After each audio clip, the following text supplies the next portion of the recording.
Well, the Tiger is probably one of the most famous kiddies on this planet. So what is the best way to deal with the Panzerkampfwagen 6 Ausführung E? First off, the Tiger was such a threat for most Allied tanks because of its combined firepower and armor protection. So it could deal serious damage to most tanks at ranges they could do rather little against it. This is very well illustrated in the wartime publication Tigerfibel, Tiger Primer, that was issued to the Tiger crews, where a cloverleaf was drawn for the Sherman, T-34, KV-1, Lee and Churchill, indicating for each tank at what range it could penetrate the Tiger's armor, as well at which range it could be penetrated by the Tiger's 88mm gun. It explicitly noted, das Betreten des Kleeblattes ist T-34 verboten. The entry into the clover is forbidden for T-34. Quite interesting is the missing article in front of the tank names. Yet far more interesting is that the clover shape also accounts for the angling of the tank. As such, the illustration gave a clear indication of the Tiger's standoff advantage, which allowed it to kill without being killed. And although the number of threats grew over time, the Tigers maintained a standoff advantage over virtually all their opponents throughout the war. As such, the training department of the German Army High Command already in October 1943 noted, the Tiger should strive to conduct combat at distances over 1000 meters.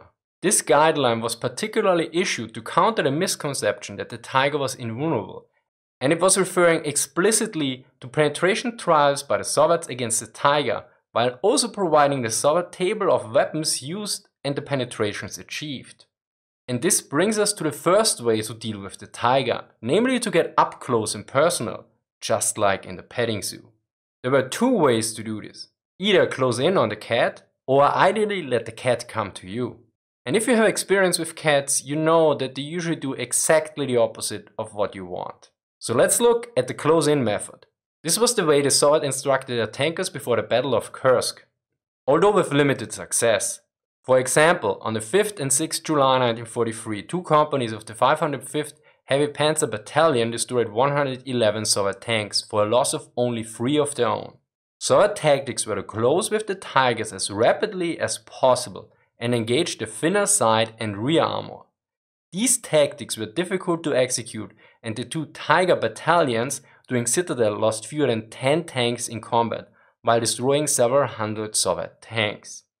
The Soviets particularly noted that the Tiger's rear is vulnerable to incendiary bottles, usually called Molotov cocktails, because the engine air intake was located there. Sadly, I could not find any accounts that were successful in this regard, except one mentioned by Tiger commander Otto Carius, who noted in 1944 that only one Tiger was lost to a hunter-killer team, yet pointing out that this was due to the fact that the tank was deployed as an individual tank without proper protection. Nevertheless, the threat alone affected tactical deployment. Carius also noted that he had 6 close-in mines mounted on the turret in case someone wanted to pet his Tiger. Note that this might be an error in the memoirs, since according to another source, there were only 5 S-mine dischargers mounted on the early Tigers. Thank you to Schleifer for pointing this out. Additionally, in an after-action report from March 1944, Carius noted, "I had to drop back approximately 200 meters from the ruins when it became dark. I did this to be safe against hunter-killer teams and to have fields of fire." As such, hunter-killer teams clearly restricted the freedom of action of Tigers and tanks in general. It had very limited success rate unless I missed something crucial. Hence the preferred method was to let the Tiger come to you. This worked especially well for gun crews. Yet this required iron nerves in order to avoid opening fire too early, as Viktor Iskrov pointed out.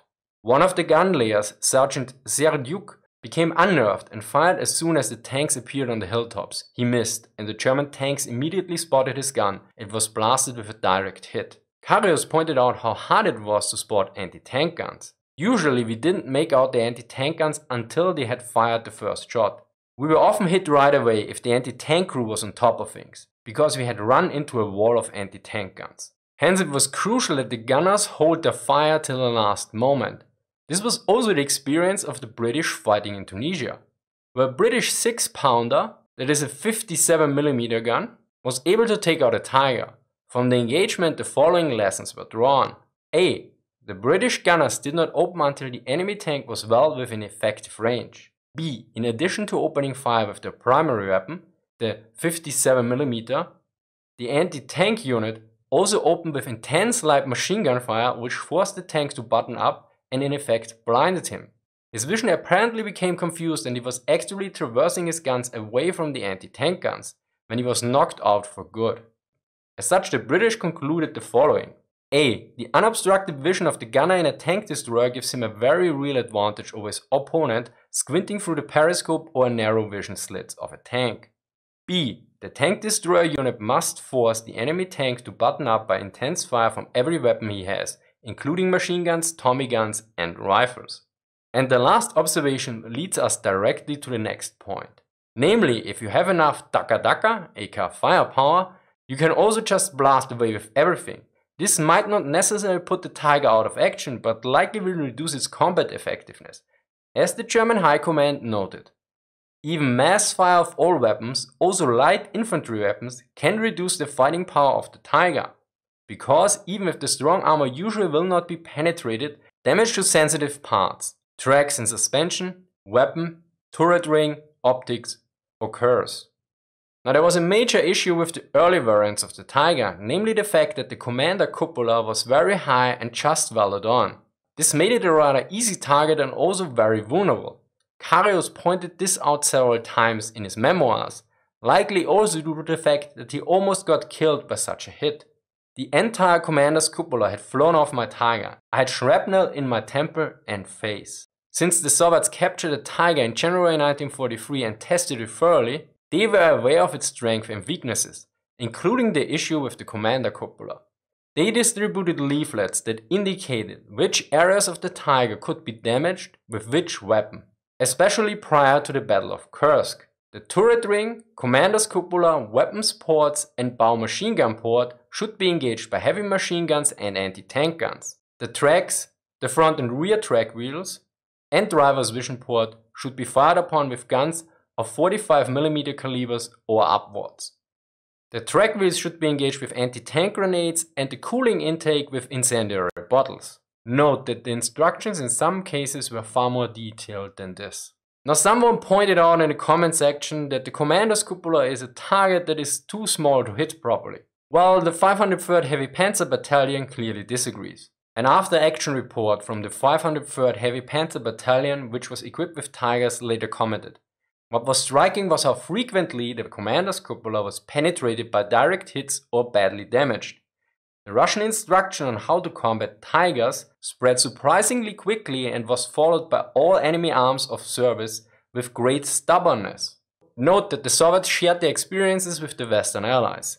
And speaking of the Western Allies, let's look at how they dealt with the Panzerkampfwagen 6 Ausführung E. Since the employment of small arms fire and other elements to blind or distract the Tigers was not always an option, especially in long-range engagements, as such one method was to outflank the Tiger. One New Zealand division dealt with the Tiger near Florence the following way. A Tiger was engaged with 3 Shermans. He knocked out one. Meanwhile, a 17-pounder gun was moved forward at a range of about 2,400 yards from the Tiger and engaged his side. When the Tiger realized that it was being engaged by a high-velocity gun, it swung around 90 degrees so that its heavy frontal armor was toward the gun. Although several hits were scored, the range was too great to knock out the cat. Yet tactics were to make the Tiger expose its flanks to the Shermans at a range of almost 500 yards. By swinging around onto the anti-tank gun, Tiger did just this, and when it was engaged by Shermans, it withdrew.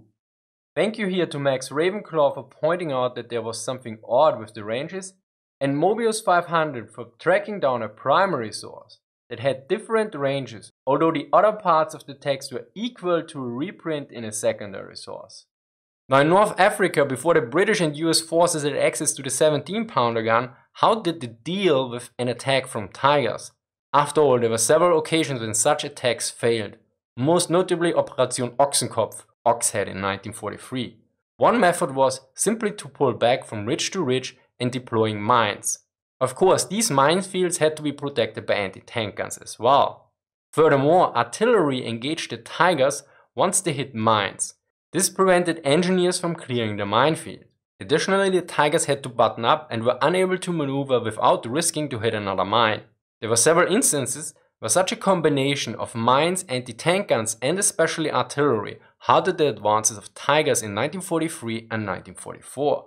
Now, of course, one of the easiest or hardest methods, depending on the point of view, was to outgun your troops by increasing the penetration capabilities of their guns. Yet this required usually a lot of time, since one needed a proper gun, and even if that was available, it needed to be distributed to the troops, or worse, fitted in a proper vehicle. For instance, the Soviets captured the Tiger in January 1943, which led to several reactions.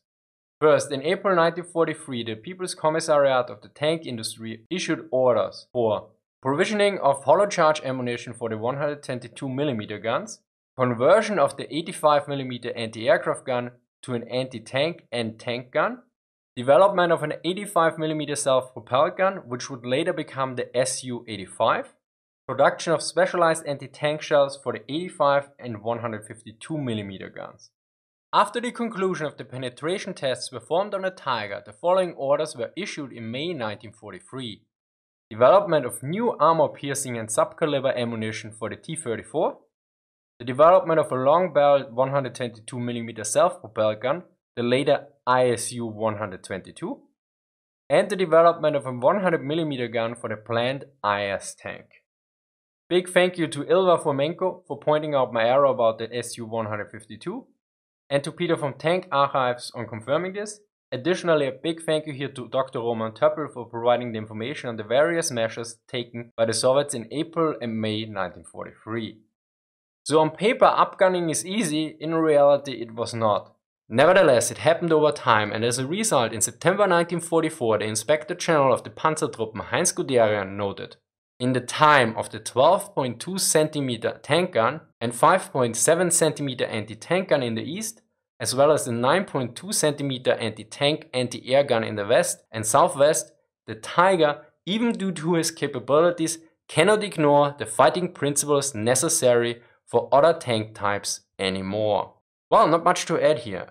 And if you run into Tigers on your way to work or school, you know what to do. Anyway, if you like well-researched content like this, consider supporting me on Patreon or alternatives linked in the description. Big thank you here to Ilya, Max Ravenclaw, Mobius501, Schleifer for pointing out various issues in this video. Also a big thank you to Tank Archives and Dr. Roman Töppel for answering my various questions. Special thanks to Jack, Malte and Roman for books that made this video possible. As always, sources are in the description. Thank you for watching and see you next time.